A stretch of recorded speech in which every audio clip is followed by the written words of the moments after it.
बेहतरीन क्वेश्चन का सिलेक्शन करते हुए हम यहाँ पर जो रिवाइज करने वाले हैं, ठीक है। तो 7 फरवरी सीरीज का एपिसोड नंबर 6 आपके आने वाला है, ये शनिवार को आने वाला है। ये पूरा सप्ताह आपके सामने है। शनिवार को ही जो अगला वीक होने वाला है उसकी सूचना आपको शनिवार को देने वाला हूँ कि अगले वीक क्या होने वाला है, ठीक है। और आप डेली यूट्यूब के साथ जुड़े हुए होंगे मेरे के साथ में, आपको डेली पोस्ट मिलती होगी, उनको जरूर देखा करो। कम्युनिटी पोस्ट जो मैं डलवाता हूँ, मैं खुद डलवाता हूँ। अभी आज ही मैंने आपको 6 बजे इंडियन फॉरेस्ट सर्वे रिपोर्ट जो है ये कम्युनिटी पोस्ट में डलवाई है। इसका स्क्रीनशॉट लेकर रख लेना अपने पास में। महत्वपूर्ण क्वेश्चन बनेंगे नहीं कम्युनिटी पोस्ट से, आप देखना आपके एग्जाम के अंदर, ठीक है। अच्छी लगे तो लाइक जरूर कर दिया करो ना, उससे मेरी टीम का थोड़ा मोटिवेशन थोड़ा बढ़ जाता है, ठीक है। चलिए शुरुआत करते हैं, तांडव की शुरुआत है ना। हर हर महादेव। तो साइंस के इंपॉर्टेंट फैक्ट जो है वो आपके सामने आ रहे हैं। साइंस में फिजिक्स केमिस्ट्री जो है इसकी बात हम लोग करने वाले, ठीक है। चलिए फिजिक्स से हम लोग शुरुआत करते हैं ना। ये कुछ भौतिक राशियां लिखी हुई है यहाँ पर, तो कितनी है 1 2 3 4 5 6 7, तो 7 भौतिक राशियां हैं और इनके जो मात्रक जो है वो भी यहाँ पर लिखे हुए हैं, ठीक है। एग्जाम में सवाल पूछता है आपसे, जैसे लंबाई का मीटर होता है आप जानते हो, द्रव्यमान का किलोग्राम आप जानते हो, टाइम का सेकंड आप जानते हो, विद्युत धारा का मात्रक एम्पियर सवाल पूछता है, ठीक है। करंट का मात्रक क्या होता है, एम्पियर होता है, ठीक है। तापमान जो होता है इसका मात्रक केल्विन होता है, ये आपको ध्यान रखना है, ठीक है। तापमान का केल्विन हो गया मात्रक, है ना। ये एसआई पद्धति में 7 मात्रक होते हैं, ठीक है। और इसके अलावा मूल मात्रक है, इनको बोलते हैं मूल मात्रक कहते हैं। ये कुल मिला के 7 होते हैं ना। ज्योति तीव्रता जो है इसका कैंडिला है, बड़ा महत्वपूर्ण क्वेश्चन है। ज्योति तीव्रता जो है इसका मात्रक कैंडिला, आपको ध्यान रखना है, ठीक है। पदार्थ की मात्रा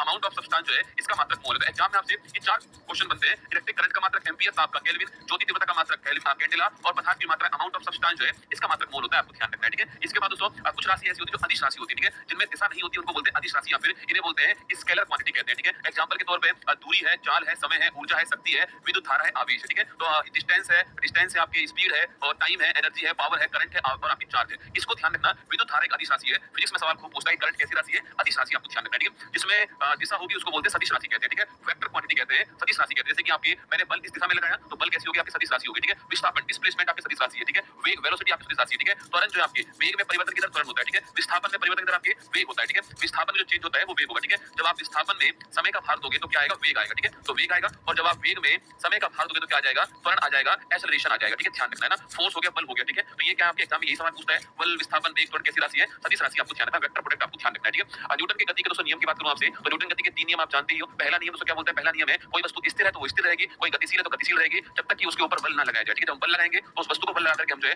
गतिशील भी कर सकते हैं और रोक भी सकते हैं, ठीक है। लेकिन जब तक बल नहीं लगाएंगे वस्तु की जो स्थिति है उसमें कोई चेंज नहीं होगा। इसको बोलते हैं लॉ ऑफ इनर्शिया या न्यूटन का पहला नियम है, या फिर इसी को हम बोलते हैं क्या, जड़त्व का नियम। क्या बोलते हैं, जड़त्व का नियम कहते हैं, आपको ध्यान रखना है, ठीक है। तो लॉ ऑफ इनर्शिया या फिर जड़त्व का दोस्तों नियम कहते हैं, ध्यान रखना, ठीक है। जब दोस्तों गाड़ी चलती है, एकदम गाड़ी चलती है और चलते हुए एकदम ब्रेक लगाती है तो हम लोग जो है वो आगे की ओर गिरते हैं, ये आपकी लॉ ऑफ इनर्शिया का एग्जांपल है, ठीक है। जब गाड़ी रुकी हुई है एकदम चलेगी तो हम पीछे की ओर जाएंगे, ये लॉ ऑफ इनर्शिया का एग्जांपल है, ठीक है। तो ध्यान रखिए गति का पहला नियम जो है यही कहता है कि वस्तु अपनी परिवर्तित स्थिति जो है उसमें बने रहना चाहती है, कोई चेंज नहीं करती, आपको ध्यान रखना है। एग्जांपल देखिए, सवाल दोस्तों एग्जांपल की पूछता है, इसमें एग्जांपल पूछूं आपसे तो दोस्तों आपके अगर कोई इसका एग्जांपल पूछूं आपसे, बस एकदम से रुकने पर आगे की ओर गिरना, बस एकदम चलने पर पीछे की ओर गिरना, ये आपकी इसी का एग्जांपल, ठीक है। ध्यान रखना है ना। अगला है गति का सेकंड नियम, ठीक है। तो आपकी जो सेकंड रूल है गति का ये होता है फादर इक्वल टू मा। क्या होता है, फादर इक्वल टू मा या फिर फोर्स बराबर मास इनटू एक्सेलरेशन, बल बराबर द्रव्यमान गुना त्वरण, आपके ये होता है गति का सेकंड नियम। इसी को हम क्या बोलते हैं, इसी को दोस्तों हम लोग जो आपके सेकंड नियम जो है इसी के एग्जांपल लिखना, क्या होते हैं इसके एग्जांपल होते हैं क्रिकेट। तो क्रिकेट में जब कोई खिलाड़ी बॉल पकड़ता है ना, क्रिकेट में जब कोई खिलाड़ी बॉल पकड़ता है तो अपने हाथों को उस बॉल की दिशा में आगे की ओर ले जाता है, ठीक, जिससे कि उसका इस हथेली पर फोर्स कम लगे और दर्द कम हो, इसलिए वो बॉल की दिशा में हाथों को आगे बढ़ाता है। ये इसका बेस्ट एग्जांपल है, ये आपको ध्यान रखना है, ठीक है। यही सवाल पूछता है एग्जाम में कि क्रिकेट में बॉल को कैच करते समय खिलाड़ियों द्वारा अपने हाथों को बॉल की गति की दिशा में पीछे की ओर ले जाना दोस्तों आपके जो आपके ऐसे कैच लेते हैं रसगुल्ला, उनका दोस्तों थोपड़ा टूटने का डर रहता है, ठीक है। अभी कुछ दिनों पहले वो रविंद्र रचिंद्र आपको देखा होगा आपने, ऐसे कैच ले रहा था, बॉल दिखी नहीं, सीधा बॉल कहां पड़ी यहां पर, ठीक है। विराट कोहली देखना दोस्तों आपके, विराट कोहली या फिर जो ये बढ़िया बढ़िया जो खिलाड़ी है एकदम